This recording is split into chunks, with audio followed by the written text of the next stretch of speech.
When the red flag rises, Part 2, Enforcement and Resistance, freedom didn't return with that injunction. It just learned to whisper. The people's mayor called the pause a momentary administrative delay. Overnight, he replaced the word law with directive and rewrote the same orders under the Department of Safety and Harmony. Same signatures, different letterhead.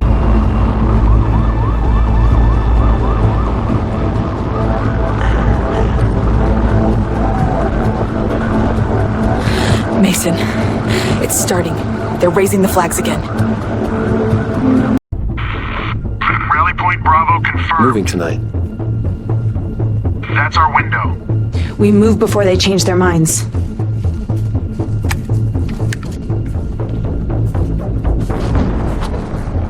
The consolidation wardens now carried Harmony badges. Ration checkpoints stood at every major intersection. To buy fuel, you scanned your community card. To buy ammunition, you couldn't. To buy seed, you needed proof of agricultural necessity. Neighborhoods were renamed zones of contribution. Each zone had quotas: food shared, hours volunteered, data submitted. Fail a quota, lose rations. Exceed one, earn people's credits. Digital coupons that only worked inside the city network. Ray called them electronic leashes. He wasn't wrong.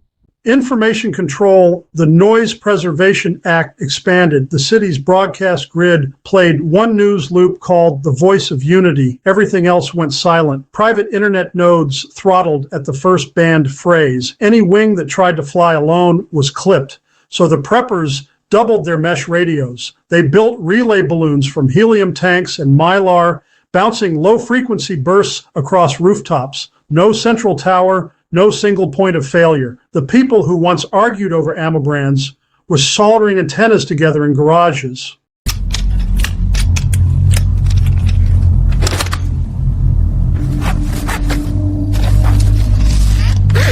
Every bandage counts tonight.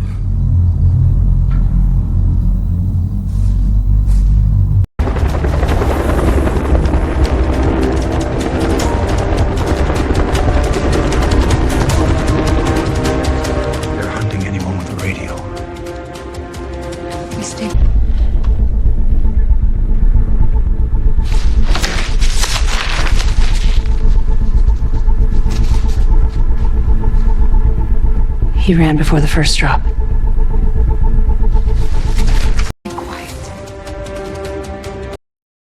The thought crimes, 2 councilmen and superintendent disappeared under preemptive Harmony detainment. Charge, unauthorized thought propagation. It sounded like satire. It wasn't. Every arrest live streamed for educational transparency. The narrator said, they strayed from collective reason, learn and remain safe. Parents looked away. Children were graded on viewing participation.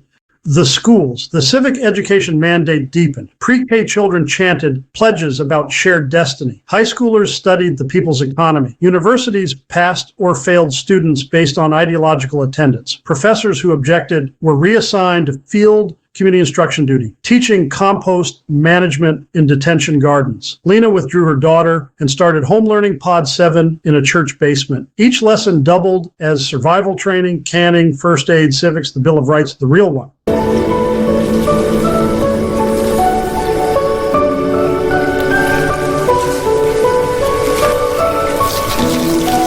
Freedom grows quiet, then loud. The People's Pledge forced memorization. The mayor required every student, every public employee, and every new recipient of benefits to recite and memorize this oath. I pledge to put the people first, to share without hoarding, to speak when called and be silent when asked, to uphold the common store, obey the council's guidance, and place the safety of the many above the comfort of one. I accept my duty to contribute, to report threats to unity, and to hold fast to the promise of our shared tomorrow.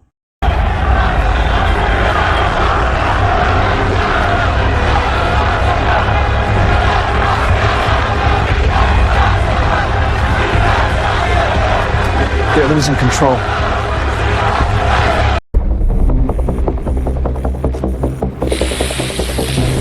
Order will return. Hold your positions.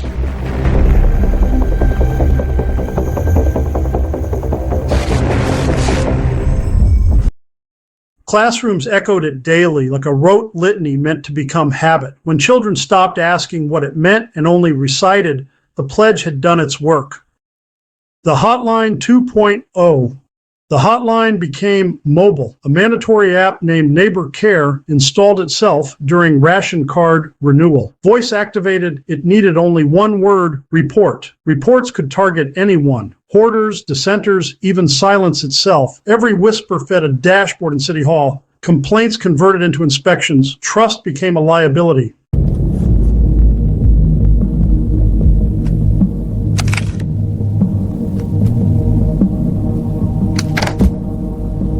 No comms.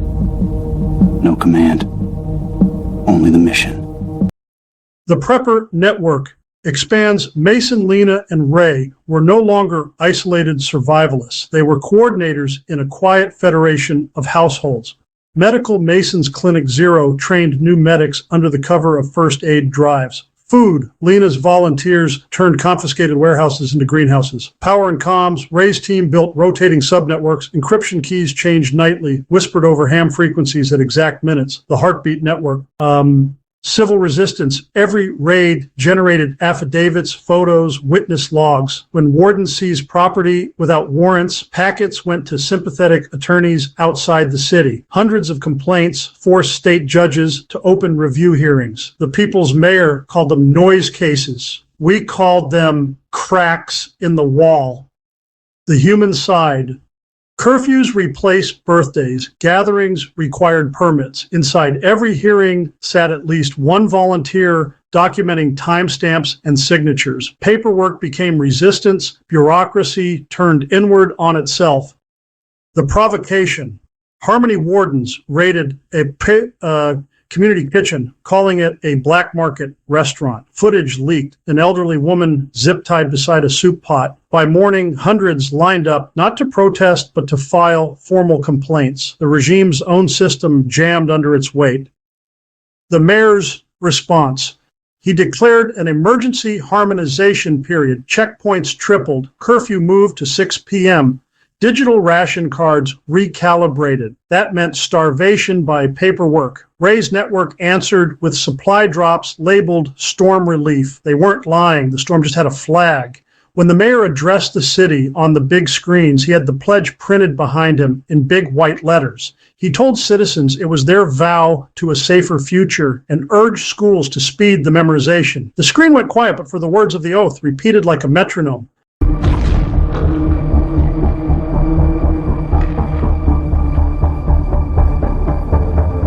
This was the warning. Now we begin.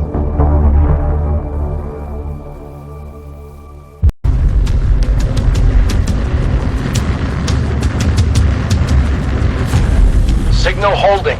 Engage phase 2.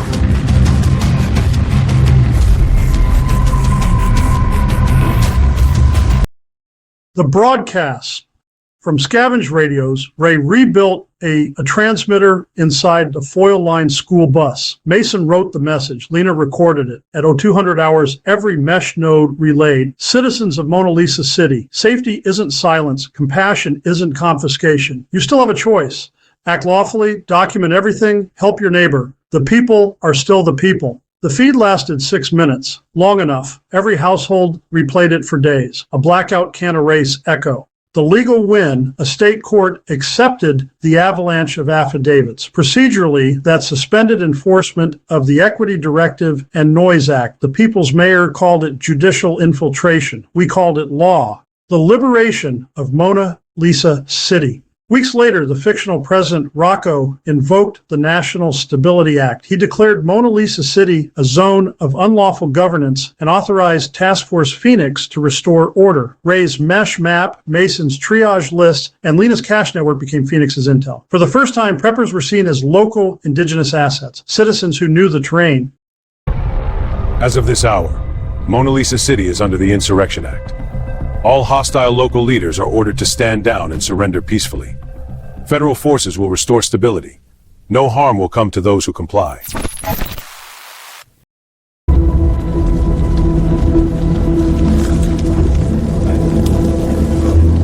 Keep moving forward. Quiet but ready.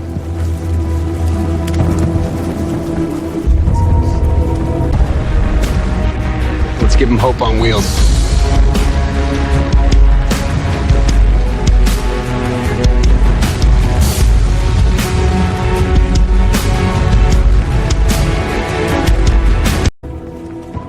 Ground Zero, Mona Lisa Airport.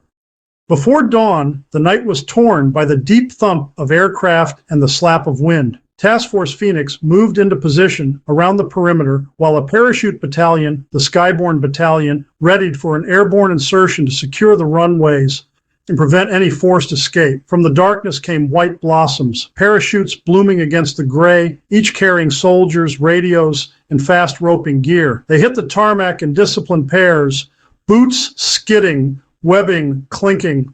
Prepper spotters blinked coded lights from rooftops to mark safe corridors. Ray's volunteers jammed hostile drone frequencies long enough for the jumpers to land. Lena's med teams stood ready at hangar doors to catch the first casualties and carry them to shelter. Harmony wardens tried to hold the terminals. They fired from windows and behind vehicles. The Skyborne Battalion pressed forward under suppressive cover.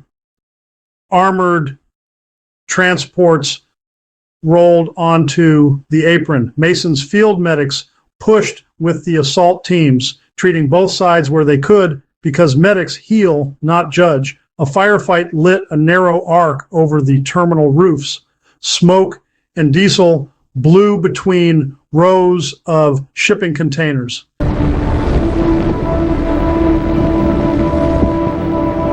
That's our signal to move.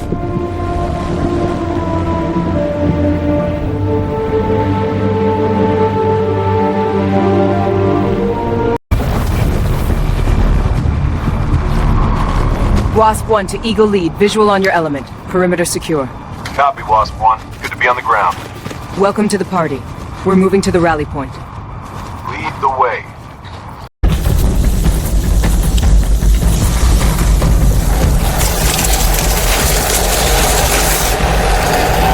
Got it. Try it now.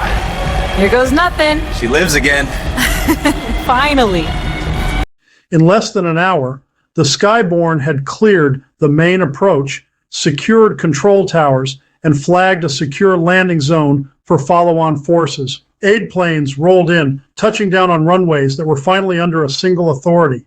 The city falls back to the people. With the airport secure, Phoenix and Stability Corps units move toward key choke points, bridges, seaports, and the main arterial roads. Prepper scouts led convoys down alleyways and across back routes the maps had forgotten. At dawn, the wardens at City Hall lowered their weapons. Rain soaked the red flag until it hung heavy. The people's mayor stepped out onto the city hall steps. His staff tried to form a line. They looked for a governor to call for a rally to hold. The Governor Marston, had publicly urged caution and neutrality, then quietly avoided decisive action. He issued statements, promised investigations, and offered moral condemnation, but he sent no troops. He sent no orders to defend citizens from the mayor's actions. In the critical hours, his office chose distance over intervention. Commander Raines read the warrant aloud. By order of President Rocco and the National Stability Act, you are under arrest for unlawful suspension of civil rights, unlawful detention, and economic extortion against the citizens of Mona Lisa City. Breach, go! Contact likely inside. Stand by.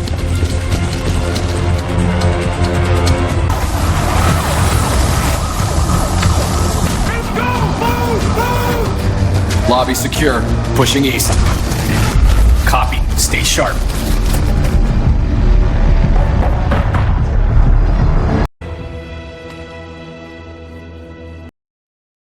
So mayor's hands trembled as officers slipped restraints onto him. He had expected crowds to rise at his words. Instead, the citizens stood in silence, candles in hand. No shouting, no cheering, only the slow exhale of a community that had held its breath too long. The arrested officials were escorted to convoys bound for Mona Lisa Airport and extraction. As the vehicles rolled out, the halyard on the flagpole clinked like a small heartbeat, the sound of a city beginning to breathe again. don't understand. I was told to. We all were.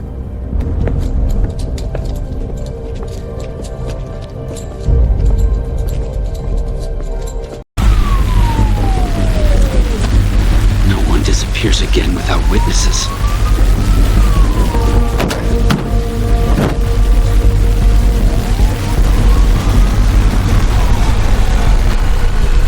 After action and rebuild, the city woke to the buzz of drones counting what was left. Phoenix withdrew quietly. Don't build another army, Raines said. Build neighbors. Evidence rooms overflowed with confiscated life. Bicycles, jars, rifles, filters, each a reminder of what fear can justify. Mason's Clinic Zero became a training hub for field medicine. Lena's network turned warehouses into hydroponic gardens. Ray's team rebuilt the comm grid as public infrastructure. Open, decentralized, censorship-proof.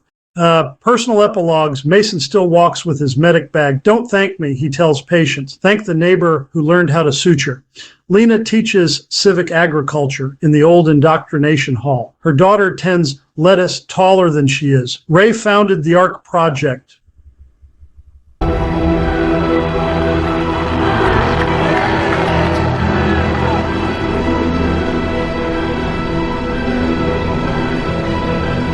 Power's back. But for how long? Micropower for towns that refuse dependence. Where national impact, the story spread. Other towns copied it. The Mona Lisa model. Congress passed the Community Preparedness and Resilience Act, funding microgrids, volunteer medics, neighborhood co-ops. For once, policy copied people. Bureaucracy will grow back. That's what bureaucracy does. That's why the preppers stayed. Maintenance crews for liberty.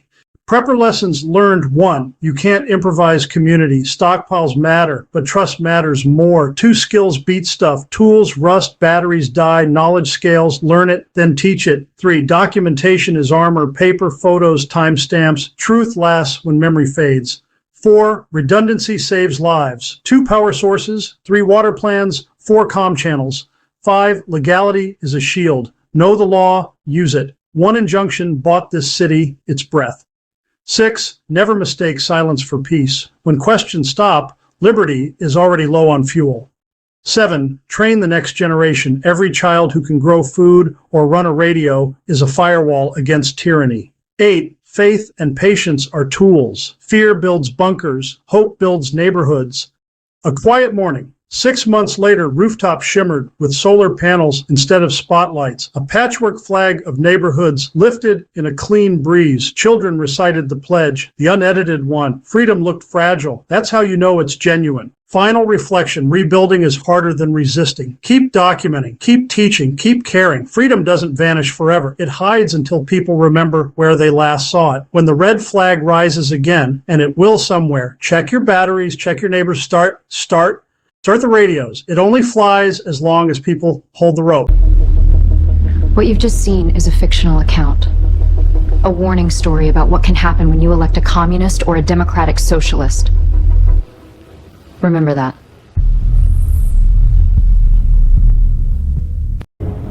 This story isn't about parties or names. It's about how ignorance and apathy can open the door to control and censorship. Every citizen has the duty to learn who leads them, to question, to think. Even if... Who will you vote for? This is survival. This is resilience. This is Suburban Prepper.